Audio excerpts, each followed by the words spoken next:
Hello, Atlanta.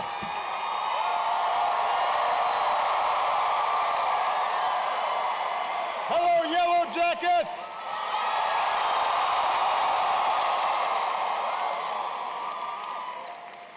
That's a pretty good-looking crowd here. Thank you. I wasn't directing it specifically at you, but you do look pretty good. What do you think? I mean, I may not be the best gauge. Should ask some of the ladies here. Everybody have a seat who's got a chair. If you don't have a chair, don't sit down. Now, I understand George P. Burdell was supposed to introduce me today, but nobody could find him. So I want to thank Tiffany for stepping in. What she did not mention is that her letter to me was not just to express her concern about student loans. She said in her letter, she said, it was also to procrastinate from doing her thermodynamics homework.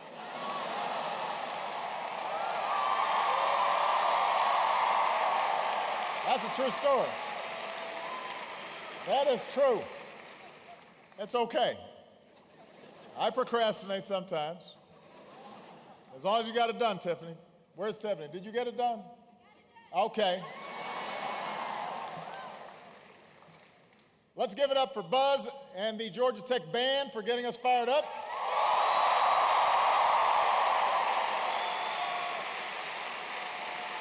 Hey. Also give it up for Governor Nathan Deal, who's here.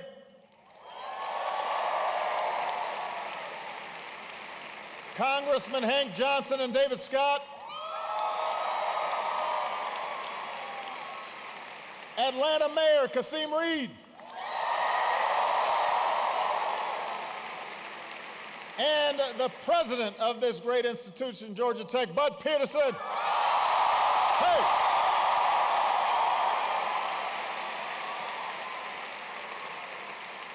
That's good. You've got a high approval rating. You do. Absolutely.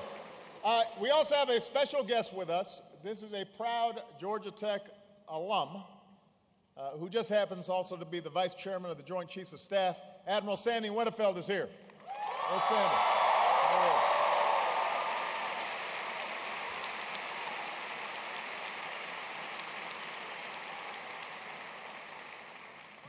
Before he was the vice chairman of the Joint Chiefs of Staff, he was a Navy fighter pilot, which is cooler. Now he just goes to meetings.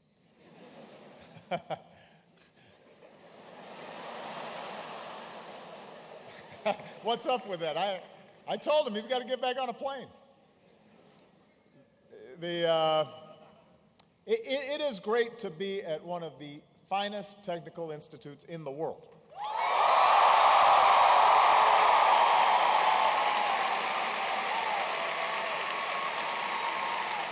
One of the finest in the world. I mean, you've got to be if the Ramblin' Wreck is still running after all these years. Is that it? That's a Georgia Tech reference that some of you may not have gotten. I also know that Georgia Tech is terrific because we've actually worked with you on several fronts, from promoting advanced manufacturing to unlocking the mysteries of the brain to helping more students become entrepreneurs. And the reason I want to come here today is because I believe that higher education, as you believe, is one of the best investments that anybody can make in their future. And it's also one of the best investments you can make in our country's future. So I'm here to say thank you and to tell you I'm proud of you because I know that, it's not always easy to do what you're doing. It takes perseverance, a lot of late nights in the library, in the lab, and you're wrapping your minds around complex formulas and concepts that, frankly, I don't understand. But I know they're complex. And some of you are holding jobs down at the same time, which makes it even harder. But as frustrating as it may be, and Tiffany expressed some frustrations on occasion, it is worth it. Higher education has never been more important. And the message I want to deliver today, not just to you, but to the entire country, is the entire nation has to treat it as a priority. Right now, our economy's growing steadily. It's creating new jobs. You're going to be going into a job market that's much better than the one that existed when I came into office 6 years ago.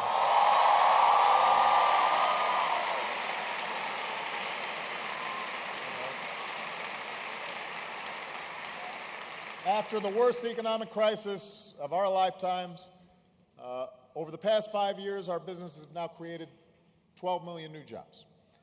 Unemployment continues to come down, and obviously that's good news for those of you who are graduating soon. But, yeah, that's right, you want a job. Okay. Your parents also want you to have a job. They don't want you on the couch.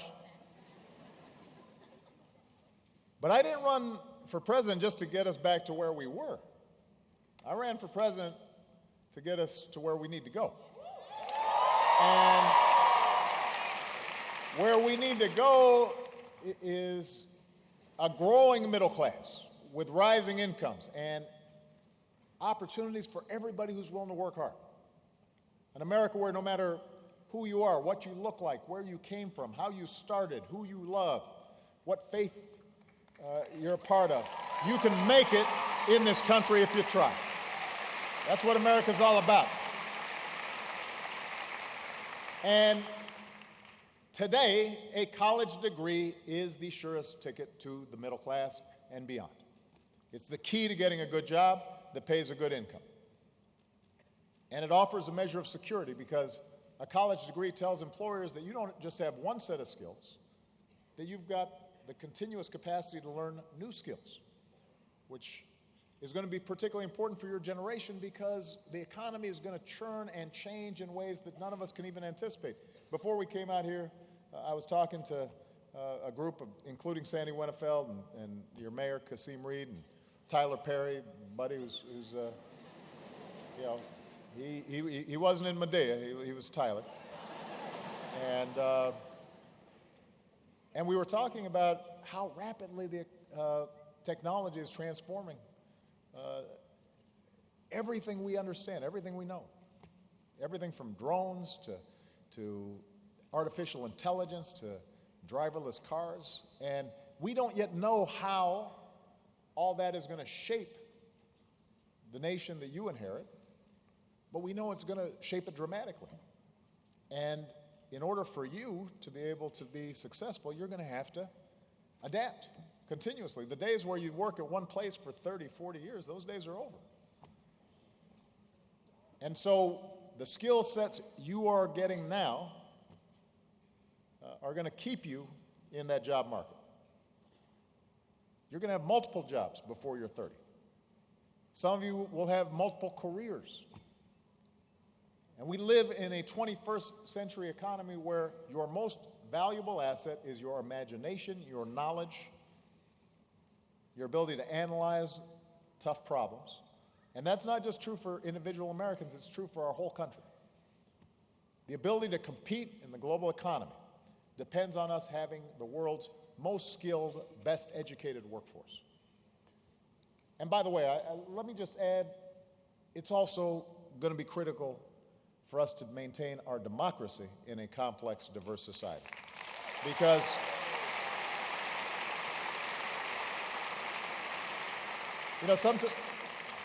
understandably, when I come to college campuses, there's a lot of just bread and butter, nuts and bolts. How does this translate into jobs, careers? But part of what has made America the exceptional nation that it is our diversity and our ability to draw from every corner of the world, all the talent, all the ideas, and create this amazing stew. And the more complex the society, the tougher that becomes. And so to have all of you possess the ability to listen and to learn from people who aren't like you, that's also what you're learning here. And that's going to make you more effective to every employer out there. So, but it's going to make you better citizens. And it's going to make our democracy function better. But back to the jobs thing.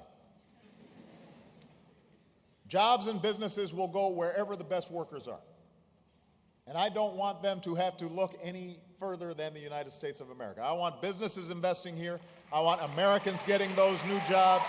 That's how we're going to lead the world in this century, just like we did in the 20th century.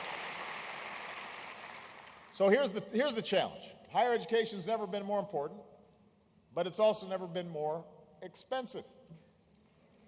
The average undergrad who borrows money to pay for college graduates with about $28,000 in student loan debt. That's just the average. Some students end up with a lot more than that. You know who you are. I'm not telling you anything you don't know. And let me say that it's been established time and time again that Georgia Tech is one of the best bargains around. You are getting a great education for great value. So,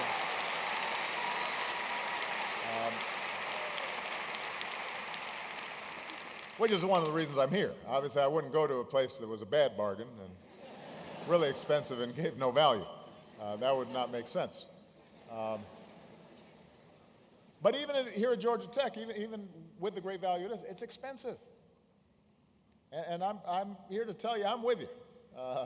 I believe that America's not a place where higher education is a privilege that is reserved for the few. America needs to be a place where higher education has to be available for every single person who's willing to strive for it, who's willing to work for it.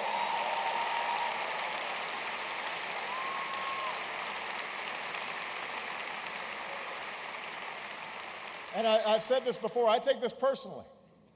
And my grandfather had a chance to go to college because this country decided that when veterans returned home from World War II, they should be able to go to college. And this government stepped up. My mother was able to raise 2 kids by herself, in part because she got grants that helped pay for her education. And I'm only standing here. Michelle's only where she is today because of scholarships and student loans and work study. We did not come from families of means.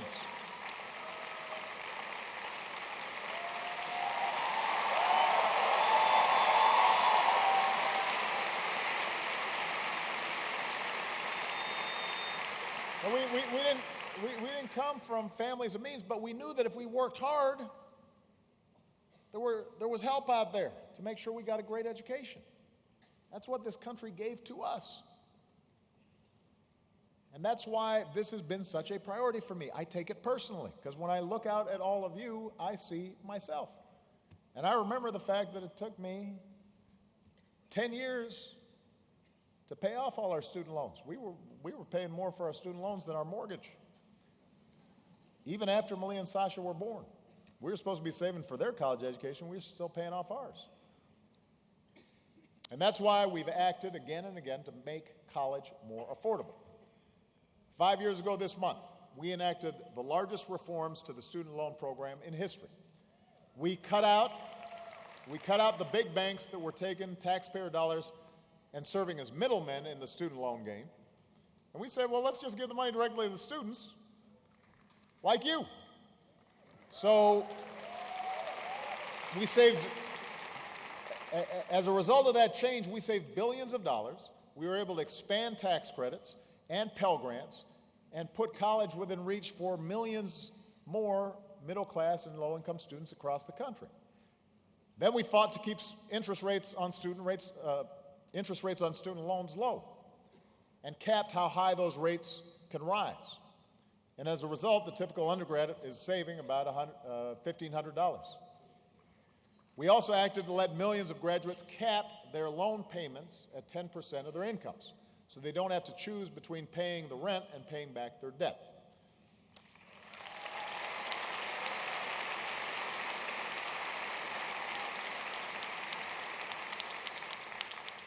And by the way, everybody here, if you don't already know about the income-based repayment program, you need to learn about it because it's still underutilized, but it gives you an opportunity to make sure that if you make a career choice that doesn't make tons of money, you're still able to do the responsible thing and pay back your loans at a pace that also allows you to build a family and buy a home and live your lives.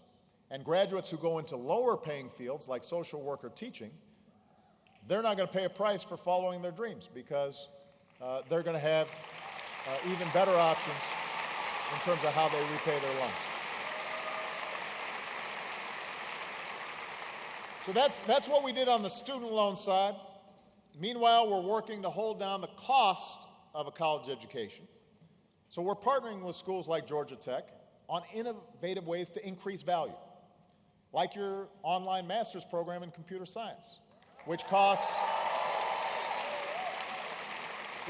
just a fraction of the price of an in-classroom program.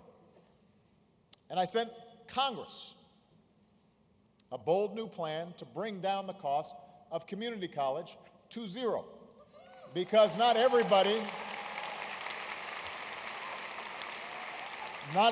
may be prepared right away to start a four-year university, but also in some cases, even if they could, they may choose to get 2 years of college free and then be able to transfer the credits for their four-year education. We want to make community college at minimum just as free and universal as high school is today. That should be our new baseline. We want to get out ahead of the curve in terms of where we need to go.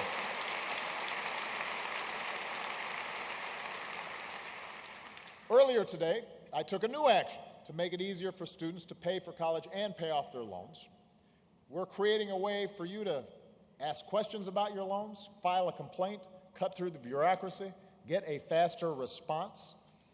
That's not just from the government, that's also from the contractors who sometimes service your loans. We're going to require that the businesses that service your loans provide clear information about how much you owe, what your options are for repaying it, and if you're falling behind, help you get back in good standing with reasonable fees on a reasonable timeline. And if you're paying stuff off, you should be paying off the high-interest loans first, not the low-interest ones. We're going to take a hard look at whether we need new laws to strengthen protections for all borrowers, wherever you get your loans from. So we're trying to tackle this problem from every angle.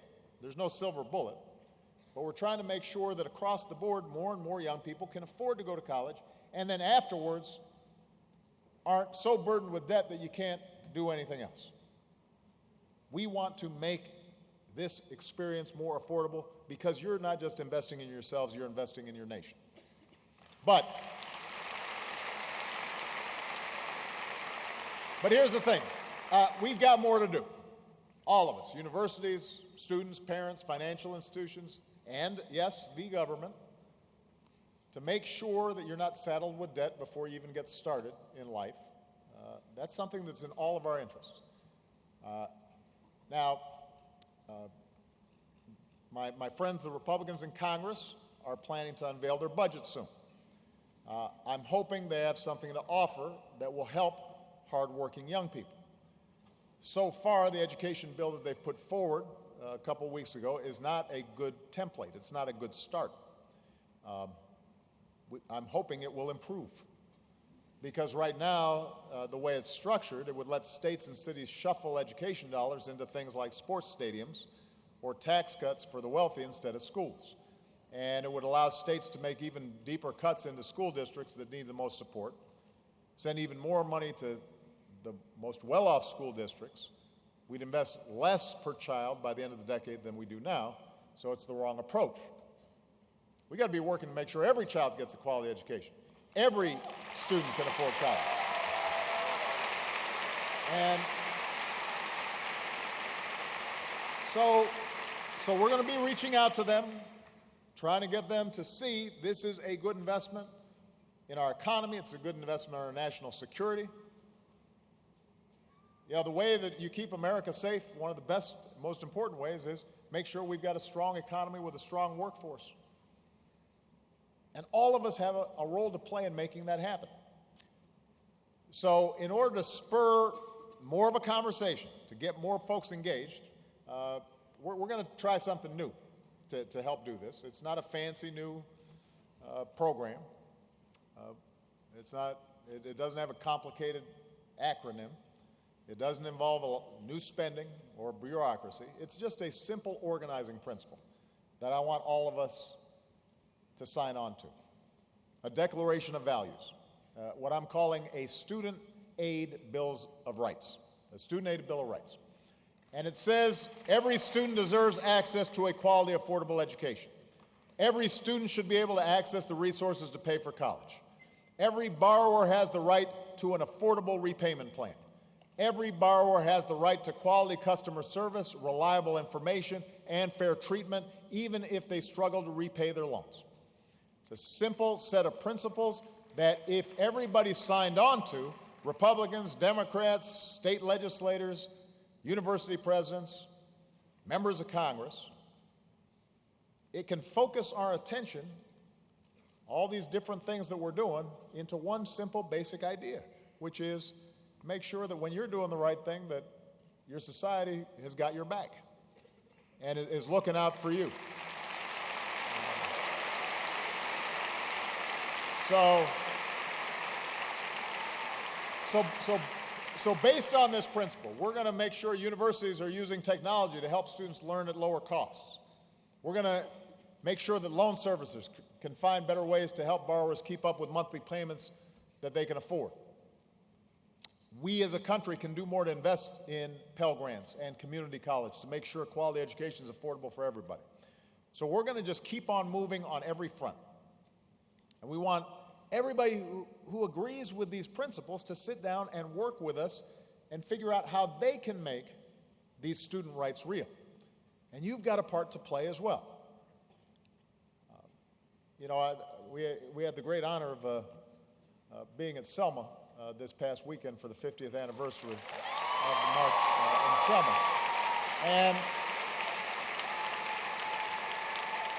And one of the main points I think that all of us made was change doesn't happen by itself. It happens because people get organized and mobilized and focus, and they push. And sometimes they disrupt, and they make folks uncomfortable, and they ask questions about why is it this way instead of that way.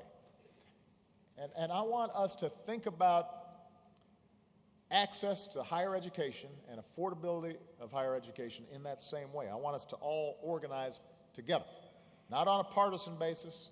It's not organizing around an election. It's organizing around a simple idea that everybody should be able to get behind. And you're going to have to play the part, because what we also made the point of this past weekend is young people typically lead the pack with new ideas, with new initiatives, with new focus, with a new vision. So if you agree with the basic values that I outlined, if you believe in a student aid bill of rights that will help more Americans pay for a quality education, then sign your name to this declaration. You can go to a website, because you guys like tech stuff. You go to whitehouse.gov/college opportunity, whitehouse.gov/college opportunity. Tell your families and classmates and professors to do it. I'm going to ask members of Congress and lenders and as many business leaders as I can find to sign up.